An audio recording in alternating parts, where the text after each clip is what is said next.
और चलिए अब बात उत्तर प्रदेश के ऑपरेशन मदरसे की करते हैं। उत्तर प्रदेश में मदरसों के डीप स्कैनिंग की शुरुआत हो चुकी है। पहले दायरा 8 जिलों तक सीमित रखा गया था, लेकिन मुख्यमंत्री योगी आदित्यनाथ के ऑर्डर के बाद अब पूरे उत्तर प्रदेश के मदरसों की रजिस्टर की पड़ताल शुरू हो चुकी है। एक तरीके से कहिए तो यह सुरक्षा ऑडिट है, जो डिटेल्स मांगी जा रही हैं। जो डिटेल्स मांगे गए उन्हें सरकार की एजेंसियों को देने का टारगेट सेट कर लिया गया। लेकिन आखिर अचानक मदरसों की पड़ताल की जरूरत क्यों आन पड़ी, क्यों ये सब किया जा रहा है, ये सारी थ्योरीज आपको समझाते हैं हमारी रिपोर्ट में।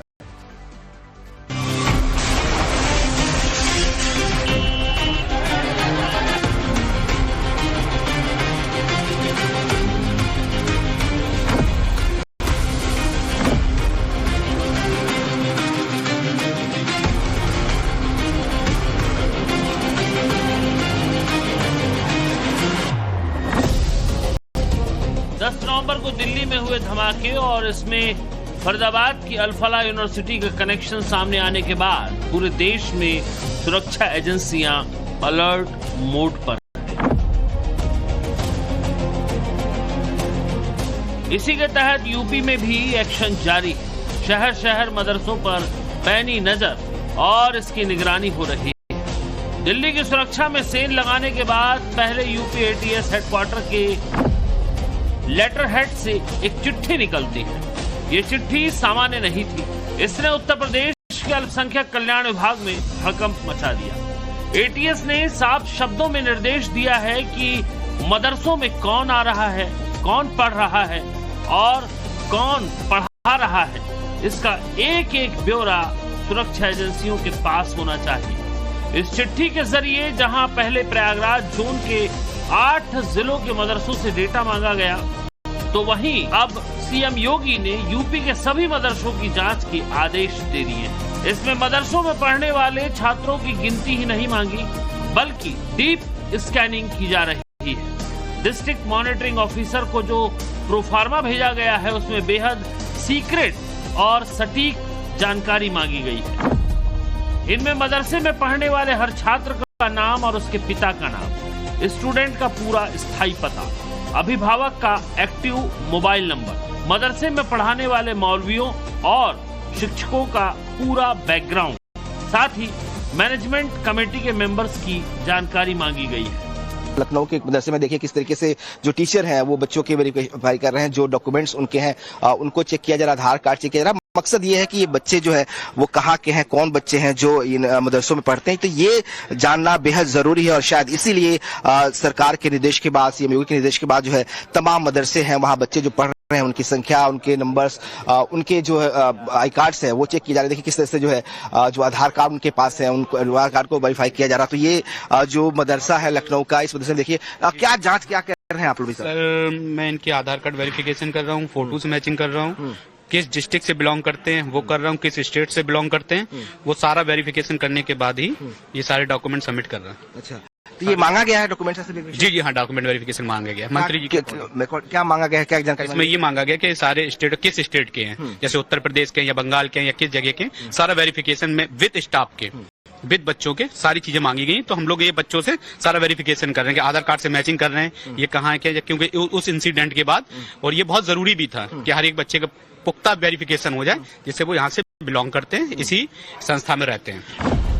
अभी उत्तर प्रदेश में मदरसों की कुल संख्या लगभग 23,500 है। इनमें 16,513 मदरसे मान्यता प्राप्त हैं, यानी ये सभी रजिस्टर्ड है। मान्यता प्राप्त मदरसों में 560 मदरसे ऐसे हैं जो एडेड हैं, जिनके संचालन में सरकार ग्रांट देती है। इसके अलावा लगभग 8,000 मदरसे गैर मान्यता प्राप्त हैं। खुफिया इनपुट है कि नेपाल बॉर्डर और मध्य यूपी के मदरसों का इस्तेमाल स्लीपर सेल्स के लिए किया जा सकता है या बाहरी तत्वों को पनाह देने के लिए। ऐसे में जिन मदरसों में जांच जारी है, वहां पर पढ़ाई करने वाले छात्रों का इसे लेकर क्या कहना है, ये भी जानना जरूरी है। कहाँ के रहने वाले हैं आप? जी, मेरा नाम मोहम्मद समीर है, मैं बाराबंकी से बिलोंग करता हूँ। अच्छा। जी।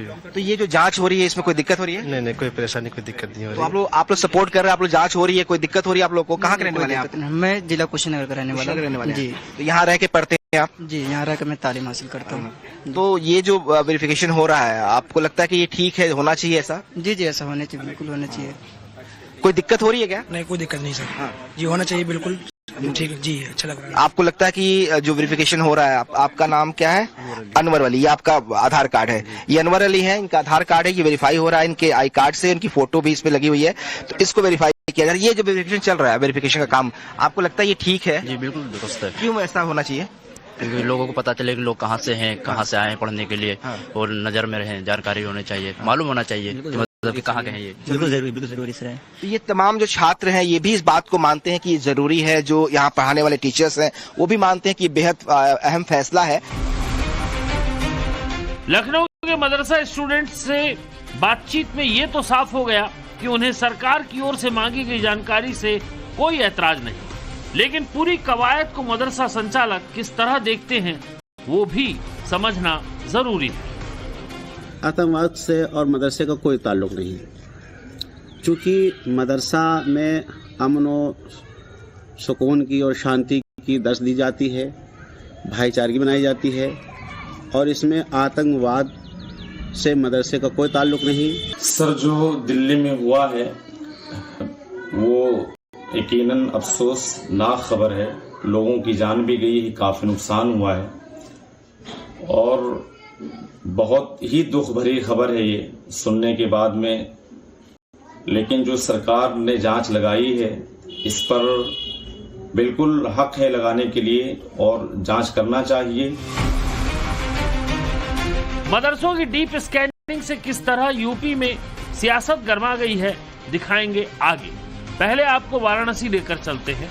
जिस तरह से लखनऊ में मदरसों की छानबीन जारी है उसका असर यहाँ के भी मदरसों पर साफ दिख रहा है। दिल्ली के लाल किले के पास हुए धमाकों के तार अब यूपी से जुड़ रहे हैं। ऐसे में यूपी में मदरसों की गतिविधियों पर सरकार की विशेष नजर है। सरकार ने मदरसों की गतिविधियों की जांच का जिम्मा है वो एटीएस को सौंपा है और नए शासनादेश के मुताबिक उत्तर प्रदेश के जितने भी सरकारी मान्यता प्राप्त और गैर मान्यता प्राप्त जो मदरसे हैं उनकी पृष्ठभूमि खंगाली जा रही है। उनमें जो पढ़ाने वाले टीचर हैं उनका बैकग्राउंड चेक किया जा रहा है, उनका मोबाइल नंबर, उनका आधार कार्ड समेत जो तमाम दस्तावेज हैं उसको खंगाला जा रहा है। और न सिर्फ टीचर बल्कि पढ़ने वाले जो छात्र हैं उनकी भी जो गतिविधियां हैं उसको चेक किया जा रहा है। मदरसों को आने वाली जो फंडिंग है उसको खंगाला जा रहा है, उसका ब्यौरा लिया जा रहा है। तो कोशिश यही की जा रही है कि इन मदरसों में किस तरीके की गतिविधियां होती हैं उसकी सही जानकारी उपलब्ध कराई जाए। आमतौर पे अभी तक सर्वे ही होता था, लेकिन ये पहली मर्तबा ऐसा है कि जब मदरसों के अंदर सुरक्षा ऑडिट किया जा रहा है और इसे लेकर किस तरीके से मदरसों में हलचल बढ़ी हुई है। फिलहाल हमारी मौजूदगी वाराणसी के ही एक मदरसे के अंदर है और यहाँ पर इस नए शासनादेश के बाद गहमा गहमी की स्थिति है और कहीं न कहीं जो मदरसों को संचालित करने वाले लोग हैं वो थोड़े से सहमे हुए हैं। अगर कहीं कोई मदरसा किसी या उसका कर्मचारी इस तरह की घटनाओं में दोषी पाया था तो सरकार उसकी बिल्कुल निष्पक्ष जांच करे और कार्रवाई करे। इससे किसी को मतलब एक मछली पूरे तालाब को, हाँ, हम ये नहीं कहेंगे कि एक मछली पूरे तालाब को गंदा करती है, बल्कि हम तो समझते हैं कि इसके पीछे सरकार की मानसिकता क्या। यूपी में मदरसा फाइल्स की जांच पर मुस्लिम धर्मगुरुओं की भी नजर है। ये है मौलाना यासूब अब्बास साहब, मदरसे से लेकर डिग्री कॉलेज तक चलाते हैं। मौलाना अब्बास कहते हैं जांच से ऐतराज नहीं है, लेकिन हर मदरसे को आतंकवाद से जोड़ना ये भी ठीक नहीं है। हमारे लिए मुल्क की सालिमियत पहले है, मुल्क की हिफाजत पहले है, लिहाजा अगर से रिपोर्ट मांगी है और तो उनको बिल्कुल सही अपनी चीज बताना चाहिए कि हमारे पास विदेशी स्टूडेंट कितने हैं, देसी स्टूडेंट कितने हैं, हमारी फंडिंग कहाँ से हो रही है, हमारा आय का स्रोत क्या है। क्योंकि दिल्ली बम ब्लास्ट के बाद में ये सब मामला शुरू हुए हैं। मुल्क की आज़ादी में, इस मुल्क को आज़ाद कराने में जहाँ के ऊपर तमाम शिक्षक संघों का योगदान है, वहाँ के ऊपर मदारिस अरबिया का बहुत बड़ा योगदान है इस मुल्क की आज़ादी में। और जानबूझ के क्योंकि ये मुसलमानों से वाबस्ता है, लिहाजा इसको आतंकवाद से जोड़ने के लिए इसकी बार बार इंक्वायरी कराई जा रही है। ये साफ है कि साल के अंत तक आते आते सुरक्षा एजेंसियां अपनी रणनीति बदल रही हैं, क्योंकि अब खतरा सिर्फ सीमा पार से नहीं बल्कि देश के भीतर छिपे व्हाइट कॉलर स्लीपर सेल से भी है। यूपी के मदरसों का ये डेटाबेस आने वाले दिनों में किसी बड़े क्रैकडाउन का आधार बन सकता है। लखनऊ से विनोद मिश्रा, वाराणसी से आशुतोष सिंह के साथ ब्यूरो रिपोर्ट, टाइम्स नाउ, नौ।